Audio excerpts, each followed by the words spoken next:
बेटा मुझे भी कुछ खाने को दे दो, 2 दिन से कुछ भी नहीं खाया, बहुत भूख लगी है। ए बुढ़िया, तुम जैसे को ना मैं अच्छे से जानता हूँ, नए नए तरीके आजमाते रहते हैं पैसे मांगने के। तुझको मैं कुछ नहीं देने वाला, कमाना वाना कुछ है नहीं, आ जाते हैं भीख मांगने। नहीं नहीं बेटा, मैं भिखारी नहीं हूँ, मैं गांव से आई हूँ अपने बेटे को ढूंढने के लिए, लेकिन मेरा सामान चोरी हो गया, उसमें पैसे भी थे मेरे, मैंने कुछ भी नहीं खाया, इसलिए मैं आपसे मदद मांग रही हूँ। रुक, तुझे तो मैं अभी बताता हूँ, चल यहाँ से।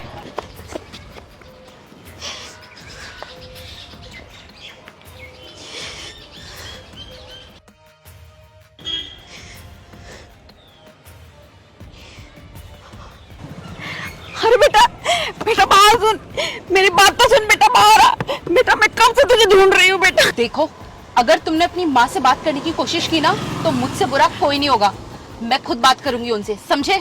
बेटा बाहर तो आ बेटा।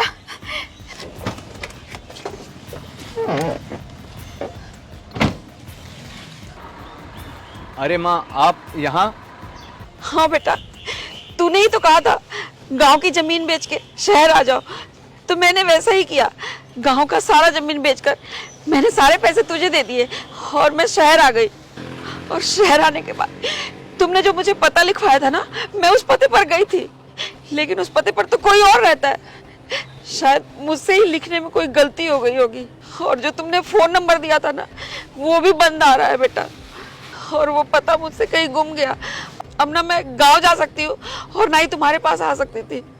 बेटा मैं कब से भटक रही हूँ और 2 दिन से मैंने कुछ नहीं खाया, मुझे बहुत तेज भूख लगी है, मुझे ले चल अपने साथ बेटा, मुझे अपने घर ले चल। बेटा तू भी मेरे लिए परेशान हो रहा होगा ना, मुझे ढूंढ रहा होगा ना यहाँ वहाँ, मैं सोच ही रही थी मेरा बेटा भी मेरे लिए परेशान होगा। और बहू तू कैसी है बेटा? हाँ माँ, मैं ठीक हूँ। मुझे बहुत खुशी हुई कि तुम दोनों मुझे सही सलामत मिल गए। मुझे बहुत घबराहट हो रही थी और मेरे मन में ना उल्टे उल्टे ख्याल आ रहे थे, पर तुम दोनों को देख के अब मैं बहुत खुश हूँ। बेटा जब मैं शहर आई ना, तो स्टेशन पे सो रही थी, मेरा बैग भी कोई चुरा के ले गया।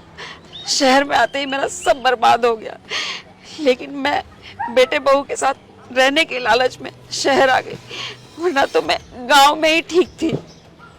अब तुम दोनों मिल गए हो ना, अब मुझे घर ले चलो, मुझे बहुत भूख लगी है, चलो घर चले। अरे अरे मम्मी जी, इतनी भी क्या जल्दी है घर जाने की? एक काम करते हैं ना, पहले कुछ खाने चलते हैं, फिर घर चलेंगे। हाँ बहू तू ठीक कह रही है।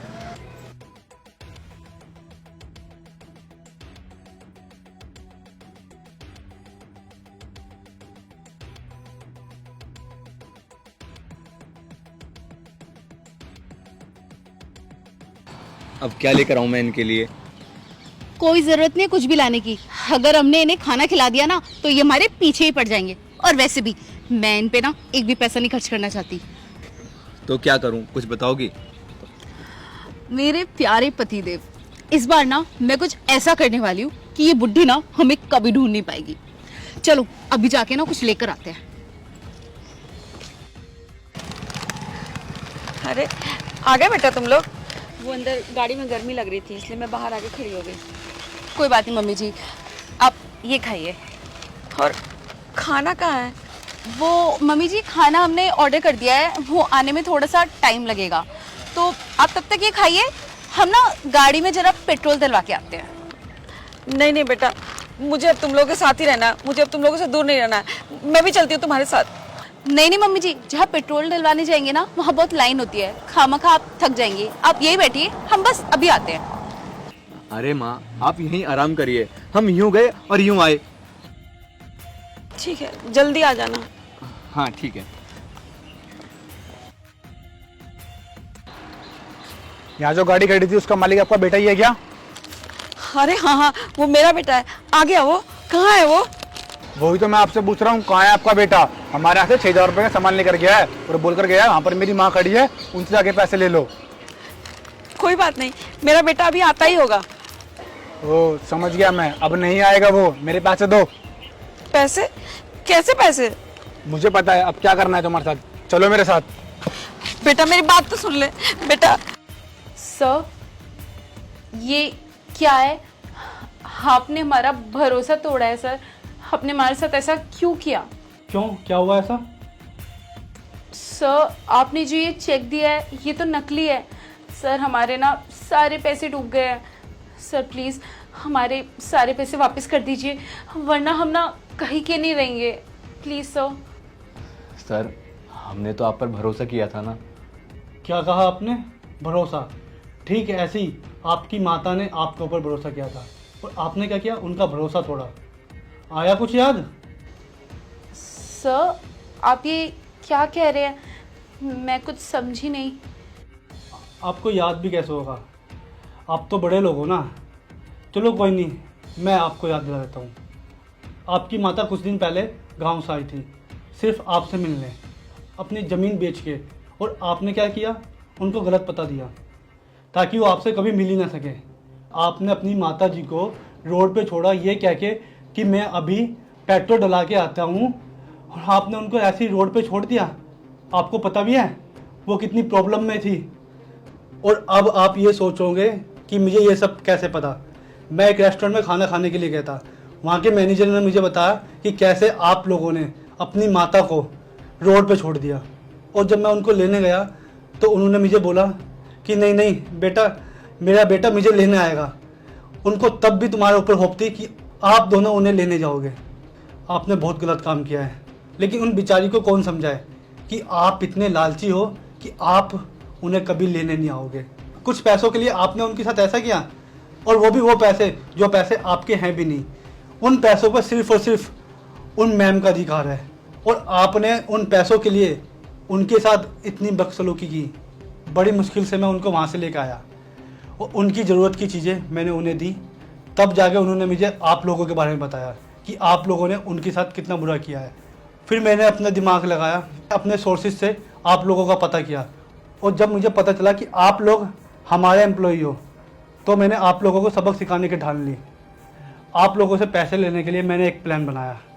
मैंने आप लोगों से ब्लैंक चेक लिए, कुछ डॉक्यूमेंट्स पे साइन करवाए, ताकि माता जी के पैसे माता जी को मिल जाएं, ना कि आपको मिले। और अब माता जी के पैसे माता जी को मिल चुके हैं।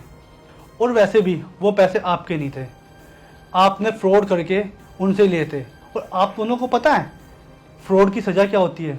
फ्रॉड की सज़ा जेल होती है। क्या? जेल? ये मत सोचना कि आपको माफ़ी मिल जाएगी। आपको माफ़ी बिल्कुल नहीं मिलेगी, क्योंकि आपने एक माँ का दिल दुखाया है, इसलिए आपको माफ़ी कभी नहीं मिलेगी। आपको मिलेगी तो सिर्फ और सिर्फ सज़ा मिलेगी। अरे उन्होंने अपने खून पसीने की कमाई आपको दी, आपको इतना काबिल बनाया कि आप इतनी अच्छी कंपनी में जॉब कर रहे हो। आपको एक बार भी याद नहीं आया आपके पापा नहीं थे और उन्होंने माँ बाप का दोनों का फ़र्ज़ निभाया, तब भी आपको शर्म नहीं आई? बेशर्म हो गए इतने आप। आपकी शादी कराई, आपके साथ सब किया, आपको शहर भेजा पढ़ने के लिए और नौकरी करवाने के लिए। इतना कुछ उन्होंने आपके लिए किया है। एक बात तो सोच लेते कम से कम। जब मैंने उन्हें सच्चाई बताई, उन मासूम को तो यकीन भी नहीं हुआ कि उनका बेटा उनके साथ ऐसा कर सकता है। आपको बिल्कुल भी शर्म नहीं आई ये सब करते हुए? बड़ी मुश्किल से मैंने उन्हें समझाया, तब जाके वो माने। लेकिन आप टेंशन मत लो, वो अब बहुत खुश हैं। अब उन्हें आपकी कोई ज़रूरत नहीं है, वो जहाँ भी हैं बहुत अच्छे से हैं।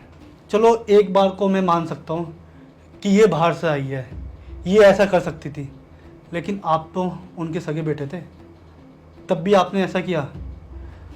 आपको सज़ा तो ज़रूर मिलेगी और आपको जेल तो ज़रूर होगी, और जेल के साथ साथ आपको मैं इस कंपनी से निकालता हूँ। बस अब एक चीज़ ही आपका पाप धो सकती है। आप अपनी माता के पास जाओ और उनके पैरों में गिर के उनसे माफ़ी मांगो। चांस थोड़ा कम है कि वो आपको माफ़ करे, क्योंकि वो कभी नहीं चाहेंगी कि कोई भी बेटा अपनी माँ या बाप के साथ वैसा करे जैसा तुमने किया है। अब आप एक काम करो, मेरी आंखों के सामने से चले जाओ। मुझे नफरत हो रही है तुम्हारे फेस से भी। Get out. सर प्लीज, आज के बाद हम ऐसा कभी नहीं करेंगे। मैंने कहा ना एक बार, जाइए यहाँ से। और हाँ, भागने की कोशिश भी मत करना, क्योंकि पुलिस के पास सारे डॉक्यूमेंट्स हैं, वो आपको अरेस्ट करने के लिए आती होगी। जाइए अब।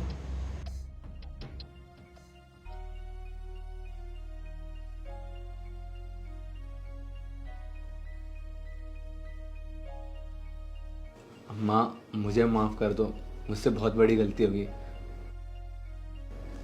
प्लीज़ मम्मी जी, हमें माफ़ कर दीजिए। बेटा, बहू तो बेगानी थी, पर तू तो अपना था, तू तो मेरी औलाद था। तुझे एक बार को भी चिंता नहीं हुई अपनी माँ की कि माँ के पास पैसे नहीं है, उसके पास कपड़े नहीं है, उसने 2 दिन से कुछ खाया नहीं। तूने एक बार को भी नहीं सोचा ना। और अब माँ भी मांगने आए हो। चले जाओ दोनों मेरी नजरों से दूर, और दोबारा कभी उलट के मत आना मेरे सामने। तुम दोनों जाओ यहाँ से, मैं तुम दोनों की शक्ल भी नहीं देखना चाहती। प्लीज़ मम्मी जी, थोड़ी बात समझने की कोशिश कीजिए, हम दोनों को माफ़ कर दीजिए। हमसे ना बहुत बड़ी गलती हो गई। नहीं नहीं, तुम हाथ मत जोड़ो, मैं तुम दोनों के आगे हाथ जोड़ती हूँ। तुम दोनों अब यहाँ से जाओ। तुम दोनों ने जो करना था ना वो कर लिया। कहीं ऐसा ना हो मुझे प्रिंस जी से बोलकर तुम्हें धक्के मार के यहाँ से निकलवाना पड़े। अब जाओ यहाँ से।